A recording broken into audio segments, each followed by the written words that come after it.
একটা মেয়ের শ্বশুরবাড়িতে যখন তার বাড়ির লোকজন আসে তখন তার আনন্দের সীমা থাকে না। তেমনই একটা আনন্দের দিন আজকে আমার 2 ভাই এসছে আমাকে আজকে নিতে। তো আজকে আমি বাড়ি যাব। তো আমরা দুপুরবেলা খাওয়া দাওয়া করে এখন রওনা দিয়েছি। অনেকটা রাস্তা, তাই একটু তাড়াতাড়ি বেরিয়েছি। এদিকে গাড়ির অর্ধেকটা লাগেজে ভর্তি, আর এদিকে আমার ভাই ছেলে বসে আছে, সামনে বসে আছে আরেক ভাই। তো আমরা এখন বেরিয়ে গিয়েছি।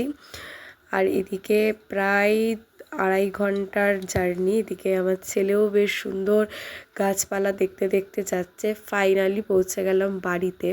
বাড়িতে ঢোকার সময় সবাই অপেক্ষা করে থাকে, আর আমার ঠাকুমা প্রত্যেকবার এরম গেটের সামনে দাঁড়িয়ে থাকে যে কখন বাড়ি ঢুকবো। তো এই আনন্দগুলোর কোনো ভাষা হয় না, এগুলো প্রকাশও করা যায় না। যেই মানুষগুলো অপেক্ষায় থাকে আমরা কখন আসবো, আমিও তাদের জন্য অপেক্ষায় থাকি যে কখন তাদেরকে একটু দেখব। এদিকে আমার ছেলে এখন সবার আদর খাচ্ছে, অনেক দিন পর মামা বাড়ি এসছে, এগুলো তো চলতেই থাকে। তার মধ্যে এখন মামারা বসে গিয়েছে ওকে এন্টারটেন করার জন্য খেলনাপাতি নিয়ে।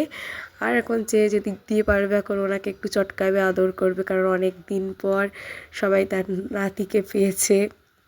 আজকে এইভাবেই আজকের একটা সুন্দর দিন কাটালাম। যদি আমার ভিডিওটা আপনাদের ভালো লাগে, লাইক কমেন্ট শেয়ার করতে একটুও ভুলবেন না।